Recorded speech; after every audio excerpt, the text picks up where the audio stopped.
법원이 최근 이례적으로 형이 확정된 수감자에 대해 재심을 결정했습니다.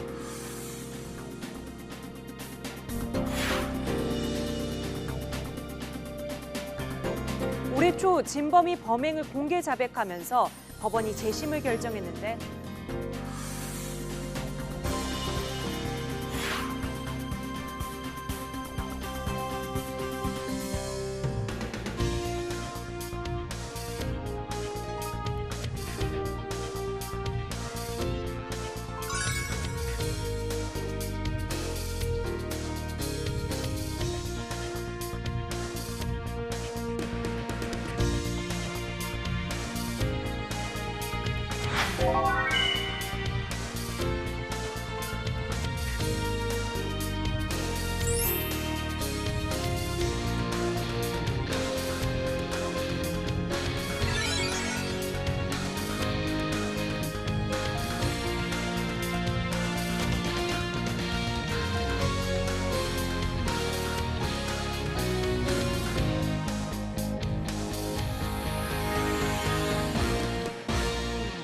지금 그런 피해자가 워낙 많습니까? 지금 엄청납니다. 그래요. 억울한 옥살이를 하신 분들도 있고요. 좀 최근에 지금 그런 문제 많은 변호사들의 그 모습이 보이는데요. 예. 그런 분들의 변호 활동으로 인해서 죄를 지었던 사람이 무혐의를 받거나 무죄를 받는 경우가 또 얼마나 있었겠습니까? 그렇겠죠. 그러면 그 반대되는 당사자들의 피해는 또 사법 피해가 되는 겁니다. 아하. 우리가 지금 사법 피해자, 뭐 재심 이런 단어를 쓰는데 예. 지난 몇 년 사이에 재심이라고 하는 거는 언론지상에 많이 나왔어요. 근데 예. 대부분 과거 시국 사건들, 예. 뭐 유신 때 민주화 운동 하다가 유죄 판결 받은 사람들 재심해서 예. 무죄 확정, 예. 또 뭐 간첩으로 몰린 사람들, 예. 뭐 이런 것들만 쭉 봤거든요. 예. 근데 우리 박 변호사가 다루는 재심 사건은 그런 시국 사건이나 하고는 관계가 없는 거죠. 예, 그렇습니다. 시국 사건의 재심이 많이 이루어졌던 이유는 과거사위원회라는 그 대통령 직속위원회가 생겼고, 맞아요. 노무현 정부 예. 때. 위원회에서 조사를 한 후에 재심을 권고했기 때문에 음흠. 그런 어떤 시국 사건들의 재심이 많이 이루어졌는데요. 네. 위원회 조사 대상 사건 중에 일반 형사 사건이 거의 포함되어 있지 않았습니다. 대부분 시국 공안 사건. 예, 그렇습니다. 네. 시국이나 공안 사건 또는 그런 시국 사고와 관련된 일반 형사 사건만이 포함되어 있었기 때문에 음흠. 정작 구제를 받지 못한 억울한 사례들이 어디도 호소하지 못하는 상황이 벌어진 거죠. 네. 예를 하나 들어보면 예. 저희 사형수 오이웅 얘기라고 기자들이나 법조인들 간에는 많이 읽혀지는 책인데요. 저희 그 사형수 중에서 사형이 집행되는 상황에서 나 너무 억울하다. 다만 나를 이렇게 억울하게 만든 사회에서 더 이상 살고 싶지 않다. 다만 내가 죽은 이후에라도 내 억울함을 풀어달라고 유언을 남기고 죽은 사람이 있었습니다. 예. 근데 그런 사례조차도 책으로 만들어지고 세상에 사람들에게 알려는 지지만 실제 재심이라는 어떤 그 누명을 벗기는 어떤 과정까지 나가지 못하는 게 현실입니다. 그런데 우리 박 변호사는 어떻게 하다가 이걸 시작하게 됐습니까? 저도 재심을 전문적으로 할 생각은 전혀 갖고 있지 않았습니다. 그리고 또 저는 그냥 편하게 변호사 하면서 경제활동하고 또 그냥 제가 생각했던 안락한 삶을 생각했는데요. 잘 먹고 잘 사는. 예. 예. 그런데 제가 이제 고등학교 졸업하고 대학을 제가 나오지 못하고 특별한 인맥이 없는 상황에서 대한민국 사회에서 사건을 개인적으로 수임하는 데는 한계가 있었습니다. 대학을 안 다녔어요? 예, 대학은 제가 지방에 있는 국립대학교 한 학기를 다닌 게 전부고요. 한 학기만? 예. 왜 그만뒀어요? 그때 당시에는 복학을 하려고 했는데 좀 약간 다른 이유도 있었긴 했지만 주된 이유는 중학교 때까지 제가 공부 잘했는데요. 고등학교 3년을 놀고 보내다 보니까 저보다 공부 못했던 친구들이 서울에 있는 대학을 갔어요. 서울에 좋은 대학에 가고. 그래서 그것 때문에 좀 자존심이 좀 상했고 또 저희 어머니가 돌아가신 이후에 제가 많이 방황을 했었거든요. 예. 그런 방황에 대해서 3년 방황했다고 인생이 이렇게 달라진다는 건 말이 안 되는 것 같고 뭔가 다시금 제게도 기회가 있을 거라고 생각하고 고시를 했었습니다. 고시를 선택했다 거기서? 고시인데도 이제 사시를 선택했던 이유는 행시 외시는 주변에 보는 사람이 없었습니다. 예. 사시는 다행히 제가 전역할 당시에 한 달 고참이 사시 공부한다고 하더라고요. 군대 예, 선배가 군대 1년 한 달 선임이요. 예. 그분이 지방에 있는 국립대학교 다니시는데 여름 방학 때 서울 신림동에 공부하러 간다고 했습니다. 그래서 저도 같이 가자고 해서 그때 같이 올라와서 했던 겁니다. 고시 사법고시 패스해서 인생 역전 한번 해보자. 예, 그랬습니다. 처음에는. 그래서 몇 년 만에 붙었습니까? 좀 5년 걸렸습니다. 5년. 예. 오, 그랬어요. 그다음에 변호사가 됐고. 저는 이제 인생 역전이 된 걸로 착각했어요.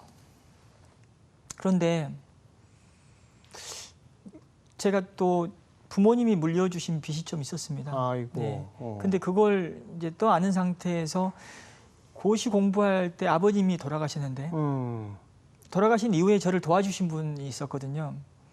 그분이 사업을 하시는 분이었는데 연수원 가자마자 대출이 많이 되더라고요. 그래서 돈 빌려줄 수 있다라고 제가 먼저 제안을 하니까 또 제안을 받아들이셨어요. 예. 돈을 그 당시 1억을 빌려줬는데 그게 잘못됐습니다 또. 연수원생 10분을 담보로 빚을 얻었군요. 네, 그래서 그렇게 대출 받았던 돈이 문제가 생기고 또 부모님으로부터 물려받은 빚도 상당했기 때문에 거의 공부를 또 못했고 연수원 시절에도 카드로 돌려막기 한 8개 매달은 돌려막기 하다가 그냥 그렇게 보냈던 것 같고요. 그래서 결국은 제가 휴학도 했었습니다. 연수원 휴학도 됩니까? 제가 경제적인 문제로 휴학한 1호로 저는 알고 있습니다. 그래요. 예, 다들 몸이 아프다거나 다른 이유인데요. 그래서 경제적 문제로 휴학하고 이제 과외 같은 것도 하고 그렇게 살았습니다. 과외는 불법이거든요, 그 당시에. 근데 연수생 신분. 돈을 벌어야 되니까. 예, 창피하지만. 그래서 아무튼 사법연수원 성적도 그럼 별로 안 좋았고. 예, 안 좋았습니다. 저는 이제 연수원을 나올 때 나름 약간 착하게 빠졌었습니다. 제가 고등학교만 나온 상태에서 사실을 합격했다는 것 사실 자체만 놓고 본다면 부단히 제가 노력할 거라는 것을 세상이 인정해 줄 거라고 생각했고요. 예. 그리고 또 이제 성적은 좋지 않았지만 제가 마라톤을 완주를 했거든요, 그 당시에. 그러니까 공부는 못했지만 남들보다 특별한 뭔가가 있어야 된다는 생각이 들어서 제가 마라톤 완주도 했거든요. 그래서 제가 자기소개서가 마라톤이었습니다. 그리고 또 마라톤 완주증하고 제가 열심히 하겠다는 어떤 포부를 담은 자기소개서를 써서 정말 수많은 곳에다가 원서를 냈는데요. 제가 한 군데도 안 불러줬습니다. 로펌에서? 로펌이든 일반 개인이든. 결국 제가 수원에 개업을 했냐라고 사람들이 많이 물었습니다. 연고도 없는데. 서울에 취직이 안 돼서 수원에 갔습니다. 변호사인데도 고졸이고 예. 줄도 없고 백도 없고 성적도 별로 안 좋고. 그래서 이제 변호사 하면 또 달라질 거라고 생각했는데요. 저는 처음에는 좀 약간 이것도 순진한 생각이죠.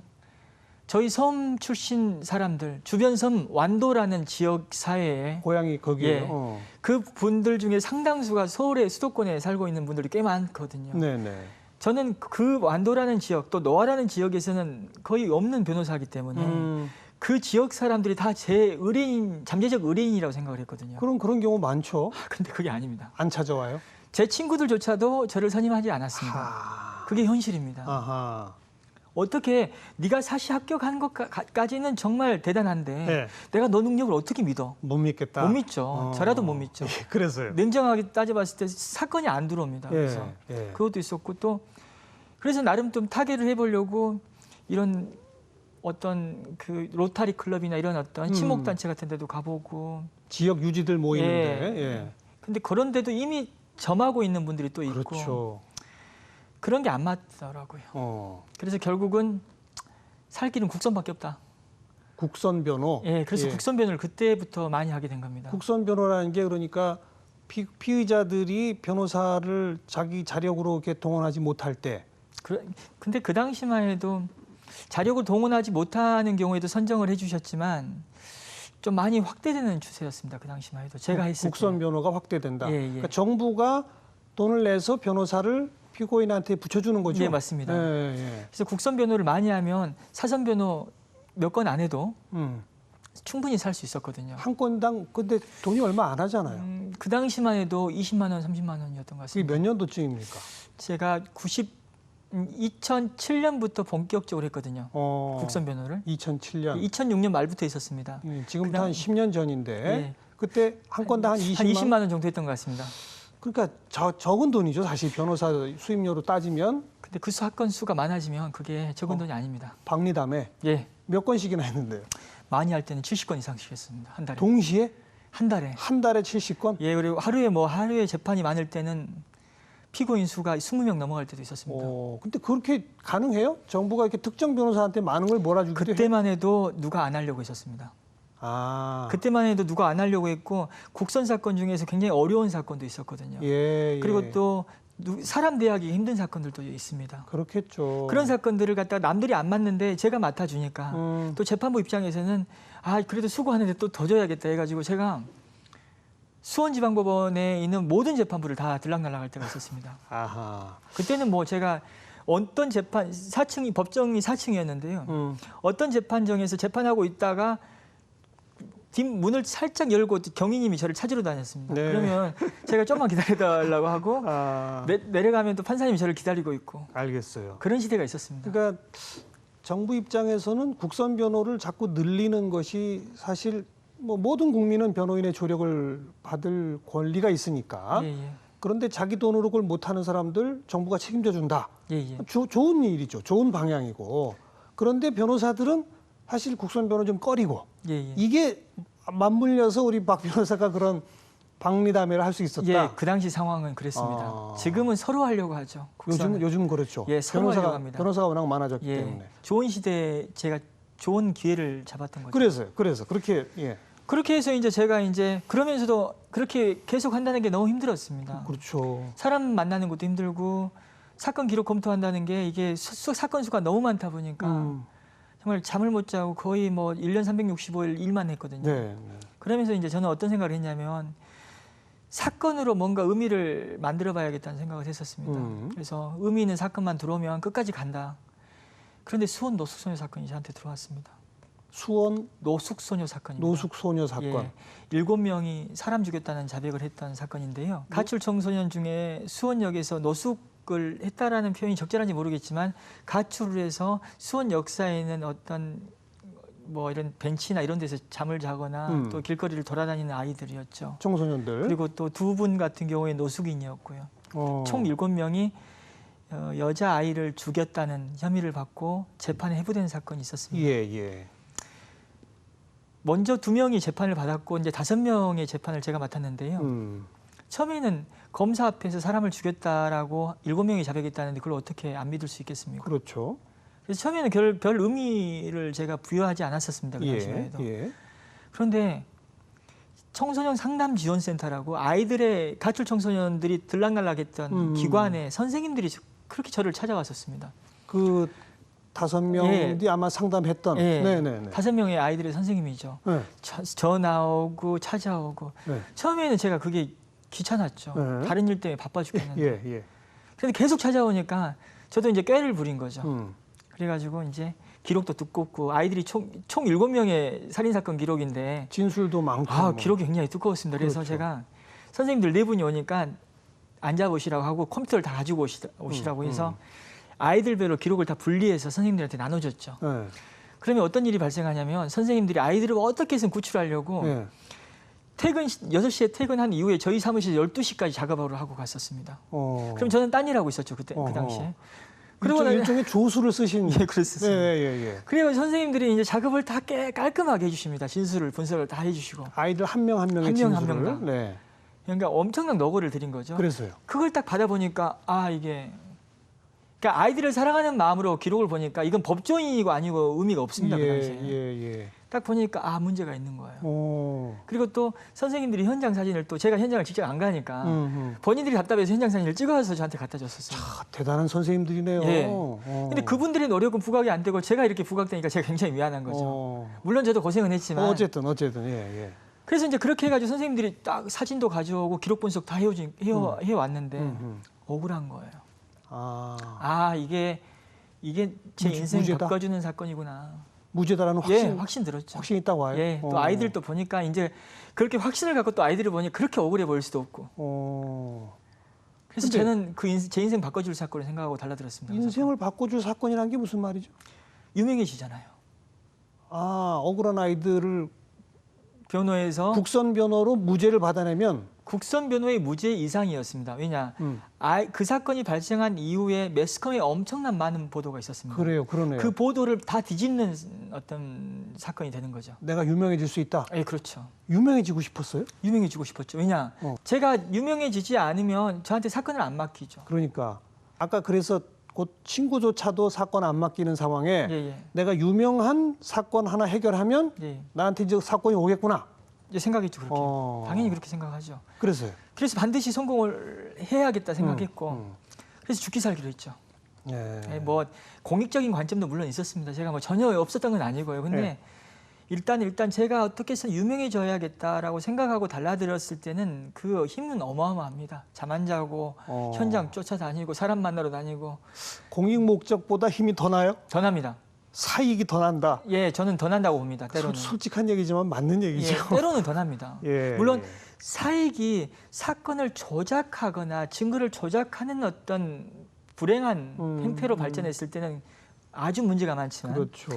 사실관계와 진실을 중심만 잡고 간다면 예. 그 사익은 어마어마한 효과를 냅니다. 힘을 발휘할 수 예, 있다. 정말 할 수 있는 모든 수단을 다 동원합니다. 어떻게 했어요, 그래서? 현장 찾는 거는 기본이었고요. 네. 정말 꿈속에서도 그런 꿈을 꿔야겠다는 생각을 할 정도로 뭐 그리고 TV에서 어떤 그 술에 취한 사람을 업고 가가지고 딱 눕히는 장면이 나오면 네. 눕히는 장면 속에서의 그 모습을 보면서 아, 사체가 저렇게 누워 있었는데 아, 사람을 어디서 죽여가지고 데리고 들어가지 않았을까 하는 그런 상상도 하게 되고 기록을 하도 자주 보니까 기록 속에 있는 이 사체의 어떤 온도와 어떤 사망 원인 같은 경우도 이게 굉장히 의학적 지식을 요구하는 부분인데 네. 그것도 포털 사이트를 통해서 검색도 해보고 또 검색 과정에서 궁금한 게 또 있으면 법의학자들한테 메일을 또 보내요. 그리고 때로는 형사소송법 관련해서 궁금한 게 있으면 이 분야에 대해서 조금이라도 논문 쓴 분들한테 다 메일을 보냈습니다. 교수들한테도. 예, 근데 메일 답장 거의 안 옵니다. 저는 거기서 굉장히 좀 우리나라 지식인 분들의 사회적 책임에 대해서 좀 생각하게 되거든요. 장문의 메일을 정말 교수님 이러이러한 사례에서 이러이러한 사건을 하고 있습니다. 먼저 사건을 언급했습니다. 제가 이런 불쌍한 약자 사건 하고 있습니다. 그러니 도와주십시오 했는데. 그 사건에서 제가 이런 부분이 궁금한데 교수님 어떤 생각이나 논문이나 외국 사례 있으십니까? 정말 대한민국에서 정말 유명한 분들 그리고 이름 있는 학자들한테 제가 다 보냈습니다. 답장이 안 와요. 한 분한테 딱 옵니다. 맞습니다. 답장 받은 분이니까 누군지. 예, 그분 경북대학 권옥을 교수입니다. 본인의 논문을 보내주면서 미안합니다라고 하면서 그런 분이 딱 한 분 있었습니다. 많은 도움이 됐어요, 그래도. 많은 도움이 됐죠. 하긴 희망이었는데. 생각해 보니까 살인 사건의 피고인들이고 예. 본인이 자백까지 했다. 예, 그러면 그 경찰도 검찰도 촘촘히 뭔가 증거를 쭉 이렇게 했을 거 아닙니까? 예. 그거 하나하나를 벗겨내야 되는 거군요. 예, 그렇습니다. 혼자 힘으로. 왜 이게 또 힘이 들 수 있냐면요. 저는 처음엔 힘이 들 거라고 생각하지 않고 접근했던 부분도 있습니다. 예. 막연하게 예. 아, 진실이 이건데 당연히 밝혀지겠지라고 생각했는데요. 이게 사람을 죽였다는 자백의 중대성 그리고 단 7명이 뭉쳐 있다는 것을 극복하는 게 만만치 않았습니다. 그렇죠. 이게 뭐 어떤 그런 선례가 있었다면 이런 알겠어요. 선례가 있기 때문에 이런 게 충분히 가능합니다라고 얘기할 수 있는데 선례가 없기 때문에 좀 아까 표현을 예. 이게 진실이니까 밝혀지겠지라고 무심코 말했잖아요. 예. 근데 본인이 밝혀내야 되는 거죠. 그때는 하나하나를. 근데 진실이니까 밝혀지겠지라고 생각했고 이렇게 힘들 줄은 처음에 몰랐습니다. 그러니까 제가 지금 수원 노숙소녀 사건은 2008년 1월부터 2013년까지 5년 동안 형사재판을 진행했었습니다. 예. 그리고 지금은 국가배상 청구 소송을 지금 진행하고 있거든요. 그러니까 이 사건은 지금도 진행 중인 사건입니다. 저는 이렇게 길게 갈지 몰랐죠, 처음에는. 그렇죠. 2008년 1월부터 2013년이 대법원이죠. 그때 그래서 무죄 확정. 예, 재심으로 7명이 다 무죄를 받았습니다. 5명은 재판 과정에서 무죄를 받았고 2명은 재심을 거쳤거든요. 그렇죠. 5명은 처음에 이제 변호 맡은 사건이니까 그렇습니다. 바로 무죄를 했고 예. 이미 유죄가 된 2사람은 재심으로 해서 했습니다. 7명 모두 무죄. 예, 그게 2013년에 끝났거든요. 그리고 그 후에 지금 국가배상을 지금 2016년까지 하고 있는데 처음부터 이렇게 오래 걸릴 줄 알았다면 한 번쯤 생각은 해봤겠죠. 다른 사건으로 유명해질 수 있으면 다른 사건을 골랐겠죠. 근데 처음에는 이렇게 제가 좀 약간 디테일하게 분석을 하거나 이 사건이 이렇게 어려울 수 있다라고 생각을 하고 달라들었던 건 아니거든요. 달라들다 보니 그렇게 되더라. 예, 막연하게 물론 변호사 수임료는 한 푼 못 받으셨어요. 국선 변호인 그거 한 20만 원씩 받으셨겠네. 1심 때는 국선 변호료를 받았지만 2심, 3심 무료로 했습니다. 계속 그 후로부터는 1심 때만 이제 근데 1심 때 제가 실패를 했습니다. 1심에서 1심에 유죄 나왔습니다. 그래요. 예, 제가 실패했습니다. 그때. 그게 굉장히 그것도 어찌 보면 제 실수거든요. 근데 그렇죠. 결과적으로 지금 사건이 잘 되다 보니까 그런 실수가 지금 묻히고 있는데요. 어쨌든 근데 이제 2심에서 무죄로 예. 뒤집어진 거예요? 예. 2심 2심에서 무죄, 3심에서 최종 무죄 2010년 7월 22일 날 받았습니다. 아이들 건. 그리고 재심까지 한 게 2013년. 13년. 예. 2010년 아이들 건 무죄 되면서부터 사실 유명해진 거죠. 예, 그때부터 좀 유명해졌습니다. 제가 솔직히 2009년 1월 달에 유명해질 줄 알았습니다. 왜요? 2심에서 무죄 나올 때. 그래서 그때는 근데 그건 1심, 2심이 엇갈렸으니까 그래도 언론도 쉽게 쓰기 어렵죠. 그런데 그때 그렇게 생각 안 하고 1심 판결이 뒤집어졌다는 의미 네, 그리고 네. 또 아이들이 석방된다는 의미가 더 컸거든요. 그래서 순진하게도 제가 사무실 청소 다 해놓고 인터뷰 올 기자들 맞이하고 있었는데 네. 강호순이 잡히고 연쇄살인범 설 연휴 다가오지 검사 상고해버리니까 딱 묻히더라고요. 그래서 제가 그때 경험을 거울 삼아서 대법원 선고는 미리 통지를 해주거든요. 일주일 전에 보도자료를 제가 다 썼습니다. 2010년에 2010년 7월 달에. 그래서 공론화도 가만히 앉아서 되는 일이 아니구나 이거. 내가 홍보해야 되는구나. 예, 홍보 다 했습니다 제가 그 당시에. 아무튼 이제 소원 풀었네요. 유명해지고 싶었고. 유명해졌죠 그때 네. 그 당시에. 그다음 이제 막 사건이 몰려왔어요. 사건 많이 들어왔죠. 정말요? 예, 많이 들어왔습니다. 돈 되는 사건도? 예, 돈 되는 사건도 들어왔습니다. 그래서 돈도 많이 벌었습니다. 돈 많이 벌고. 돈도 벌어서 저는 솔직히 지금은 수입 맥주가 4캔에 10,000원인데요. 저 한참 때는 수입 맥주가 그 일반화되지 않을 때는 이런 호프집에 가면 7, 8천 원씩 했습니다. 그래요? 예, 그걸로 제가 술 취하기도 했었습니다 옛날에는. 그게 뭐 대단한 거라고. 아무튼 돈 좀 벌었다. 예, 돈 벌고 제가 그 개개 상품의 값을 정확히 모를 정도였습니다. 어디 마트에 가가지고 뭘 물건을 쫙 사면 이게 그 개개 상품의 값을 아는 게 아니라 그냥 지불하는 게 끝이었거든요. 알겠습니다. 그렇게 제가 그리고 계란도 지금은 이렇게 30개짜리 한 판이 보이지 옛날에는 유기농 하여튼 뭐든 녹초 먹인 이런 계란만 보고 살았지 제가 지금은 이렇게 한 판이 보이더라고요. 지금 돈이 없어지니까. 한때 그렇게 좀 잘 나갔군요. 그때는 잘 나갔습니다. 제가. 수원 어디 가도 지역, 무조건 제가 샀습니다. 어디 가서. 그러니까 수원 지역 유지들도 좀 몰려오고 유지까지 왔는지 제가 모르겠고요. 어쨌든 돈 되는 사건 좀 했어요. 돈 완전히 되는 사건은 또 안 했습니다. 그러니까 지금 뭐 완전히 유명한 정관 변호사님들 그런 사건들은 해본 건 아니고요. 그래도 정말 아쉽지 않을 만큼 돈을 받으면서 사건 수행했습니다. 그러다가 그렇게 해가지고 이제 제가 사건은 사무실 키워갔습니다. 제가 고용 변호사 제가 2명을 고용했거든요. 예. 그리고 직원도 4명까지 두고 있었습니다. 예. 그래서 왜냐 규모화를 시켜야지 여기선 답이 나온다라고 그래야 생각했습니다. 돈이 또 더 된다. 예.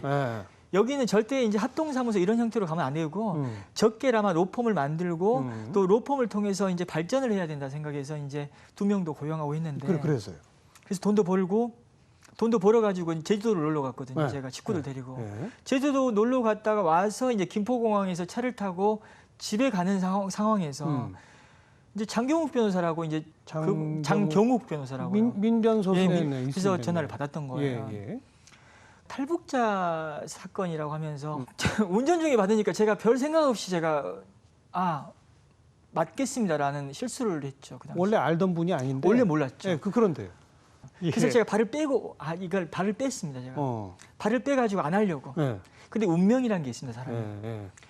그분이 저한테 당초 맡기려고 했던 사건은 서울구치소에 있는 탈북자였고요. 근데 수원구치소에 여간첩 탈북자 한 분이 더 계셨던 거예요. 근데 그분이 이제 외국으로 잠시 일이 있어서 가는 상황에서 저한테 면회만 좀 가달라고 했었습니다. 수원구치소 면회만. 예, 다른 분. 네. 근데 그것까지는 거절 못 하잖아요. 그래서요. 그래서 이제 미친 듯이 관여를 했죠. 2사건을. 그러다 보니까 제가 문제가 생겼는데요. 탈북자 간첩 사건이 좀 어렵거든요. 어렵죠. 증거가 다 북한에 있고. 그렇죠. 최대한 객관적으로 증명을 해주고 여러 검색을 통해서 또는 다른 탈북자를 통해서 만나서 또 그 다른 탈북자분들 같은 경우에는 용기를 못 내거든요. 증언 안 숨어 해주려고 있고 그러고. 그런 분들 설득하고 이게 보통 일이 아니거든요. 음흠. 두 개의 사건을 동시에 진행하다 보니까 완전히 사무실은 거의 말아먹는 상태가 됐습니다. 그러다 보니까 이제 직원들도 불만이 생기고, 왜냐 제가 일을 해줘야지 좀 일이 분담이 되는데 예. 일을 하지 않고 이 사건만 하고 이제 그 제가 맡고 있던 사건들을 또 다른 변호사님들이나 직원들이 맡게 되다 보니까 또 시키고. 불만이 생기죠. 그래서 그래서 처음엔 어떤 분들은 아니 고용 변호사한테 일을 시키는 건 당연하지 않냐라고 하시는데, 아니 저는 이렇게 박수 받고 인권적인 사건을 하면서 고용 변호사들이나 직원들한테는 돈 번 일은 당신네들이 하라는 거는 맞지 않더라고요. 양심도 안 되고. 그래서 다들 나갔어요? 한 분씩 내보냈죠. 아. 바로 다 내보낼 수는 없는 상황이고 또 일은 정리를 해야 되니까. 그렇군요. 이제 근데 그런 그분들이 한 분씩 나가면 그나마 돈 되는 사건 하던 게 없어지는 거잖아요. 그렇죠. 그리고 또 돈 되는 사건 안 하려고 마음을 먹었었습니다. 왜냐하면은 제가 어떤 생각이 참 그 당시에는 좀 약간 당돌하기도 하고 참 굉장히 좀 뭐라 해야 될까, 과감한 생각을 했던 것 같은데요. 이런 삶도 있는데 나는 너무 안정적이고 편안한 삶만 생각하지 않았냐라는. 점점 정의의 눈을 뜨는. 네, 그렇게 되더라고요. 사건이 그렇게 만들고 사람이 그렇게 만듭니다.